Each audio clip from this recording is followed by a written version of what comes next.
Y al que hizo referencia reciente el ministro, el texto fue enviado en febrero al Poder Ejecutivo, que da al Ejército la potestad de cumplir tareas policiales en la frontera. Esto se trata de una franja que se extiende por 20 kilómetros de la frontera del país, excluye sí los centros urbanos. Esta iniciativa fue aprobada por todos los partidos, a excepción de Unidad Popular, y ahora pasa al Senado. Así es, esta norma habilita a los efectivos policiales a realizar varias tareas, como por ejemplo, detener infragante a una persona si la encuentra cometiendo un delito. También permite controlar vehículos y también pedir identificación, aunque no haya un proceso judicial, a cualquier persona que sea sospechosa a fin de evitar el delito transnacional. Recordemos que los militares van a hacer todas estas tareas policiales, pero bajo el mando del Ministerio de Defensa y bueno, como les decía, con el principal objetivo de combatir esto que está sucediendo, que es el delito transnacional en todas las zonas de frontera, sin considerar los centros urbanos. Bien, y decíamos que quien no está de acuerdo es Unidad Popular. Ya venimos en el móvil con Eduardo Rubio.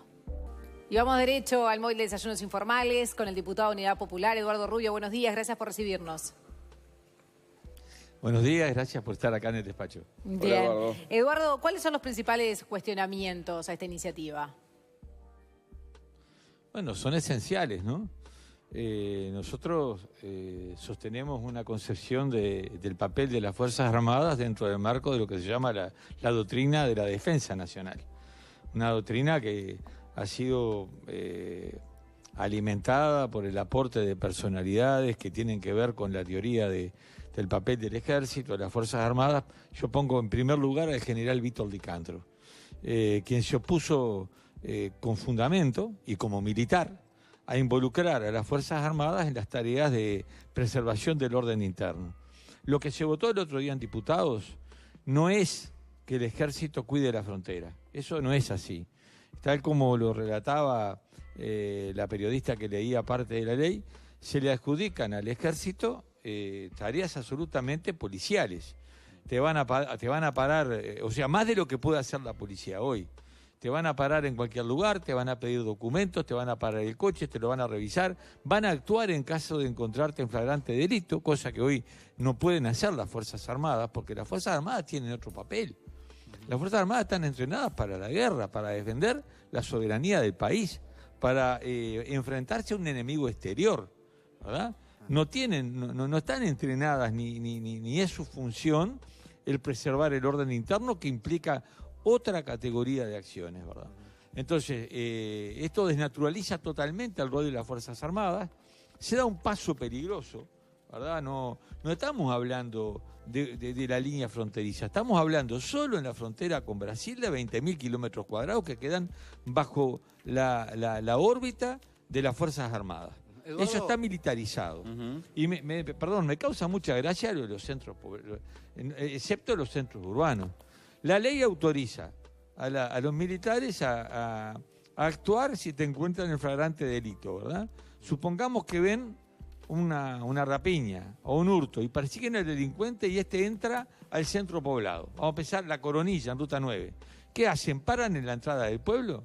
O sea, ¿lo dejan ir? Me parece que eso no tiene nada que ver con la realidad ni con la vida. Esto parece un cuento de hadas. Esa no es la realidad. Nosotros conocemos la historia y nos parece que le hace mal al país y a la democracia empezar a tergiversar y a distorsionar el papel de cada organismo del Estado. Eduardo, ahí hay mucha gente que está atemorizada por el tema del delito y que, más allá de las fronteras, incluso está reclamando que se convoque a los militares. Lo han hecho algunos políticos, desde hace tiempo el sector de La Rañaga, ahora también la intendente de La Valleja, Adriana Peña. Y ante planteos como el tuyo lo que dicen es, y bueno, si no estás cometiendo ningún delito, ¿qué problema tenés en que te revisen el auto, en que te pidan el documento? ¿Cuál es la dificultad que eso generaría? Bueno, ¿por qué no los pide y lo revisa la policía? Que es el papel que tiene que cumplir. ¿Para qué tenemos el Ministerio del Interior con el mayor presupuesto de la historia? ¿Para qué tenemos una Guardia Republicana que tiene carácter nacional? Además, los delitos no se cometen en medio del campo. ¿Dónde está la violencia? En los centros urbanos. Entonces esto es mentira, que no es para los centros urbanos ni para la intervención del Ejército. Con un antecedente y con antecedentes históricos que me muestren en qué lugar la intervención del Ejército en el orden interno generó condiciones de paz. Un solo lugar, que me lo muestren. Que en Brasil, mentira, fracasaron. ¿Dónde? En México, mentira, fracasaron. ¿Dónde? En Colombia, mentira, fracasaron.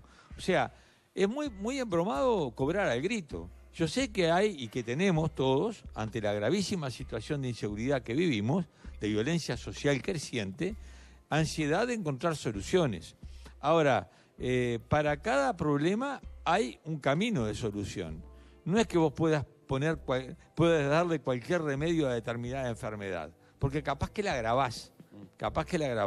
Y si vamos a los antecedentes históricos, a lo que dicen los especialistas en estos temas, no es bueno involucrar el ejército en la represión del delito interno. No es bueno, porque genera una distorsión del orden democrático, pero además genera distorsiones hasta en el papel que cumple el ejército.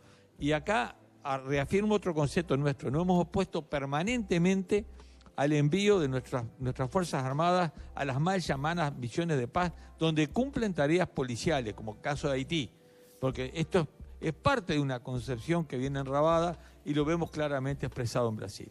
Le preguntaba, en casos como el Chuy, por ejemplo, donde se han registrado varias muertes recientemente, ¿cuál es la propuesta de ustedes? ¿Reforzar la presencia policial y descartar esta posibilidad de contar con los militares? Es que si me atengo a la teoría, esta ley que votamos no le permite a los militares entrar en el Chuy, en un centro poblado, ¿no? O sea, no pueden actuar ahí. Lo que actuó allí fue la Guardia Republicana, que marcó una presencia fuerte en el Chuy, y creo que evidentemente desde que se definió esa acción se ha frenado por lo menos la ola de homicidio que estábamos viviendo.